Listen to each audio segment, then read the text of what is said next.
등산하시다가 사고 나는 분 너무나 많으세요. 발을 다치거나 뭐 삐끗하거나 이런 분들을 떠나서 심혈관계 질환 때문에 쓰러지시는 분들이 있단 말이에요. 심근경색이라든지 협심증, 그다음에 뇌졸중, 뇌출혈 같은 거 생기는 분들이 많기 때문에 내 건강 수준을 잘 확인하시고, 또 너무 덥거나 너무 추울 때 이런 등산 장비를 잘 갖추지 않고 하시는 운동은 거꾸로 더 위험할 수가 있어요.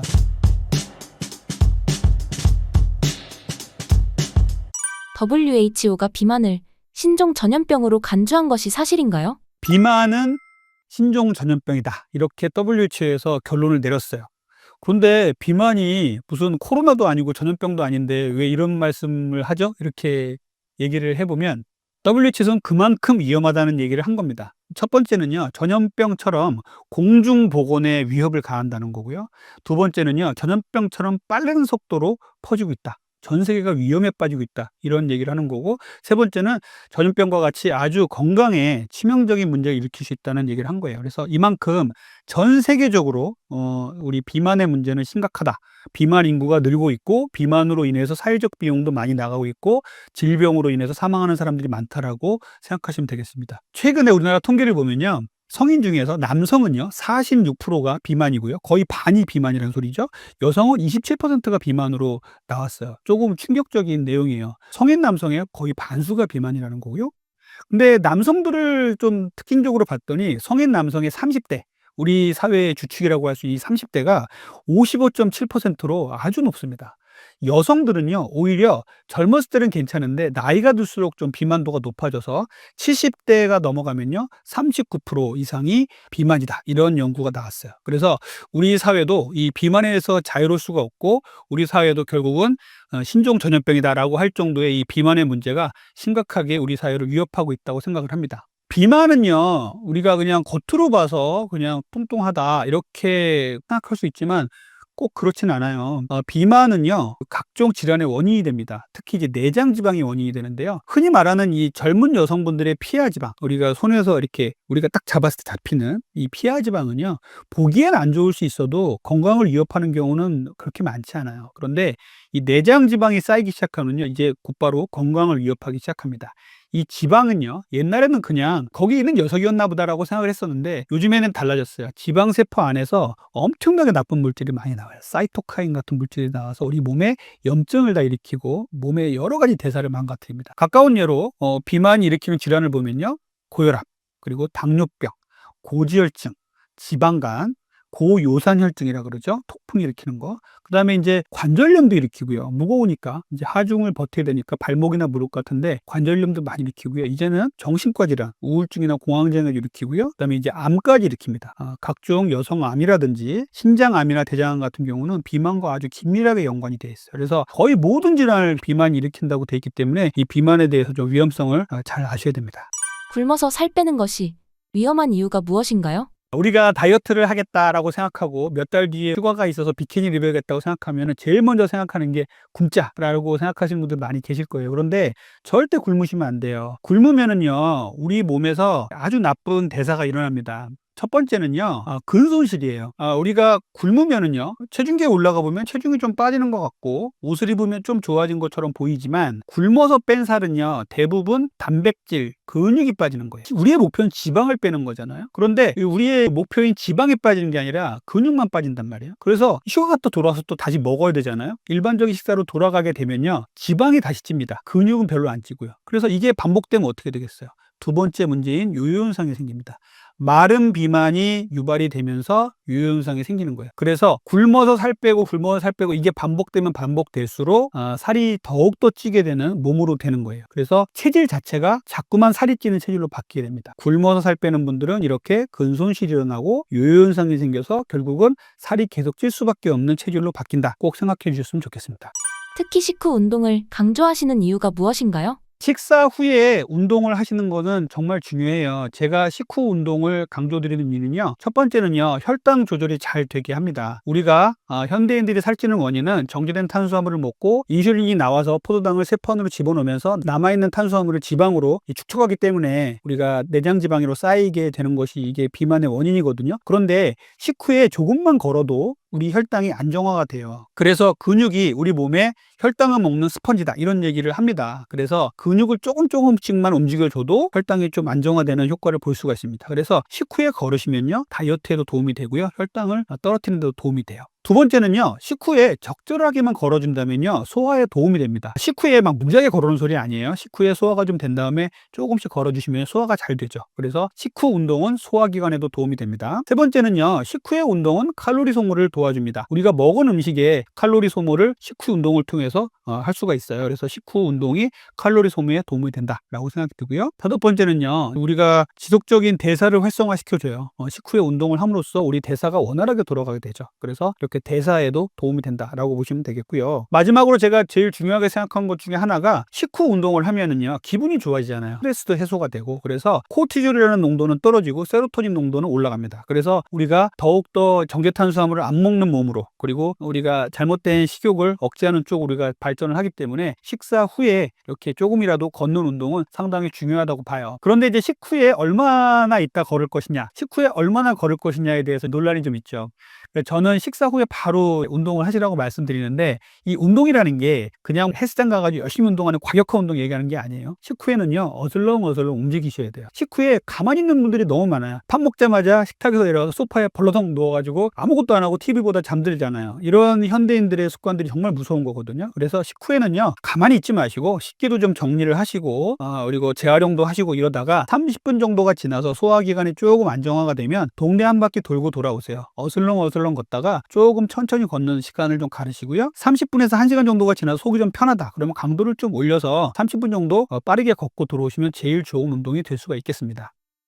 식곤증이 생기는 이유는 무엇인가요? 식곤증 때문에 나는 운동을 못하겠어요 하는 분들은요, 거꾸로요, 운동을 해보세요. 식곤증이 사라집니다. 왜 그러냐면요, 식사 후에는요, 혈당이 급격히 올라간다 그랬죠. 이 올라갈 때 식곤증이 오시는 분들이 계세요. 몸이 나른해지고 힘이 하나도 없고 눈꺼풀은 감기죠. 그리고 또 좀 있다가 식곤증 때문에 혈당 스파이크가 올라갔다 또 뚝 떨어집니다. 또 이때 저혈당을 빠지면 또 졸려요. 당뇨 전 단계나 당뇨 환자들 식곤증 상당히 심하거든요. 혈당 문제 때문에 그래요. 그런데 식사 후에 걸으시잖아요. 오히려 혈당 스파이크를 막아주기 때문에 식곤증이 사라집니다. 그래서 식곤증이 너무너무 힘드신 분들은요, 힘드시겠지만 조금씩 더 걸으시고 조금씩 그 시간을 운동으로 버텨보세요. 그러면은 조금씩 식곤증이 없어지면서, 내가 식후에 자는 게 정말 안 좋은 거였구나, 내 몸을 망치는 거였구나 라는 걸 거꾸로 깨달을 수 있으시게 될 겁니다. 중년분들께 추천하시는 운동 방법은 무엇인가요? 저는 제일 좋은 운동이 식후 걷기예요. 우리가 걷기는 특별히 장소가 필요하지도 않고 그냥 신발만 있으면 되잖아요. 그래서 동네 주변을 걷는다 생각하시면 되고요. 제가 걷기를 추천드리는 이유는요, 제가 비만 클리닉을 운영하고 있는데 정말로 걷기도 힘드신 분들이 너무나 많으세요. 근데 요즘은 뭐 유튜브 보면 어그로로 뭐 걷기는 운동이 아니다, 이렇게 걷기 절대 하지 마세요, 뭐 이런 얘기들 많이 나오잖아요. 그런데 걷기가 가장 기본이 되는 운동이에요. 우리를 움직이게 해서 운송수단이죠. 어디에서 어디를 가게 만드는 운송수단이죠.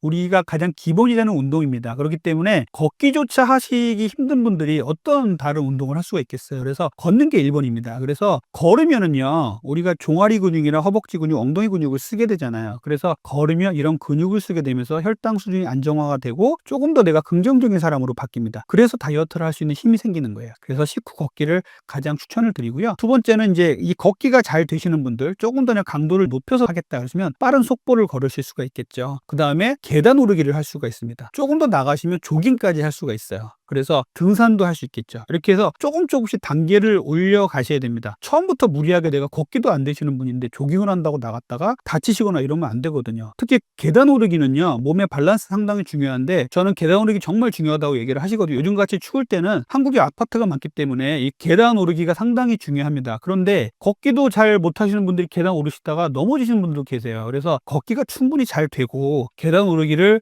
조금 몇 층 할 수 있는 분들이 계단 오르기를 시작하는 거예요. 그래서 이렇게 시작하시다가 나중에는 등산도 하시고 헬스클럽에 가서 좀 더 강도 높은 운동을 하시고, HIIT라고 고강도 인터벌 트레이닝, 막 뛰다가 불완전한 휴식을 취하다가 또 막 뛰다가 이런 운동들을 할 수 있잖아요. 그래서 이렇게 점진적으로 나의 몸을 잘 관리를 하면서 점진적으로 운동을 하시는 방법을 추천드립니다. 등산할 때 주의해야 할 점은 무엇인가요? 우리나라에 산이 많잖아요. 그러니까 나지막한 산부터 이제 오르기 시작해서 내 몸이 잘 산을 탈 수 있는 몸이 됐는가를 잘 확인하셔야 돼요. 실제로 등산하시다가 사고 나는 분 너무나 많으세요. 발을 다치거나 뭐 삐끗하거나 이런 분들을 떠나서 심혈관계 질환 때문에 쓰러지시는 분들이 있단 말이에요. 심근경색이라든지 협심증, 그다음에 뇌졸중, 뇌출혈 같은 거 생기는 분들이 많기 때문에 내 건강 수준을 잘 확인하시고, 또 너무 덥거나 너무 추울 때 이런 등산 장비를 잘 갖추지 않고 하시는 운동은 거꾸로 더 위험할 수가 있어요. 그래서 등산은 상당히 좋고, 또 친구들하고 같이 어울려서 갈 수도 있고, 또 아주 기분 전환도 좋고 하기 때문에 추천을 드리지만, 이렇게 걷기부터 해서 평지에서 충분히 활동량이 되는 분들이 등산을 하실 것을 권장을 드립니다.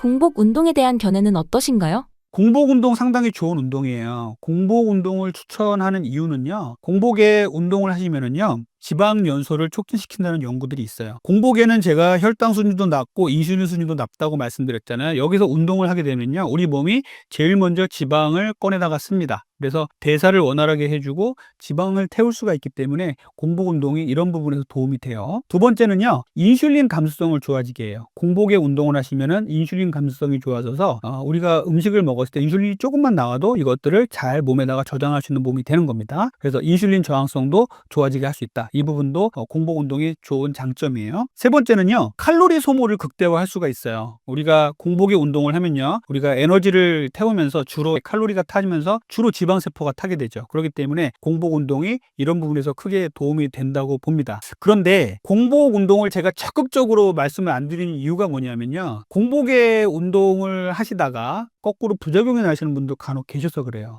마른 비만 환자들이 공복 운동을 하시게 되면 어떻게 되냐면요, 우리 몸에서 지방을 먼저 꺼내 쓰기보다는요, 근육을 먼저 꺼내 쓰는 경우가 많이 있어요. 대사가 안 좋아졌기 때문에 생기는 일인데요. 그래서 너무 마른 비만 환자들, 탄수화물 중독이 너무 심한 환자분들이 공복에 무리하게 운동을 하다가 오히려 근육 손실을 만들고 지방세포가 안 타는 경우도 간혹 있어요. 이런 분들은 차라리 식후 운동을 하는 게 훨씬 낫습니다. 또 하나는 당뇨병 있는 환자분들이요, 혈당을 떨어뜨리는 약을 드시고 계신데 무리하게 공복에 운동을 하시다가 저혈당에 빠져서 쓰러지는 경우가 있단 말이에요. 그래서 이렇게 근육이 적으신 분들, 그 다음에 당뇨가 있는 분들은요, 이 공복 운동을 정말 주의하셔야 돼요. 그래서 이런 분들 빼고서는 공복 운동 적극 추천드려요. 그러니까 공복에 내가 운동이 가능하신 분들은, 내가 아침에 간헐적 단식도 하고 있는데 공복 운동도 가능하다, 이런 분들은요, 아침에 나가서 조깅을 한다든지 빠르게 걷는다든지 이런 운동 하시는 게 좋아요. 앞에는 제가 식후 걷기, 식후 운동을 말씀드렸고, 지금은 제가 공복 운동을 말씀드리잖아요. 이게 두 개가 상충한다는 생각을 하시죠. 이렇게 생각해 보면 어떤 거냐면요, 공복 운동이 좋냐 식후 운동이 좋냐 따지지 마시고 자기가 할 수 있을 때 하시는 게 제일 좋은 겁니다. 하지만 공복 운동은 이런 장점이 있다, 식후 운동은 이런 장점이 있다 생각하시면 되겠죠. 예를 들어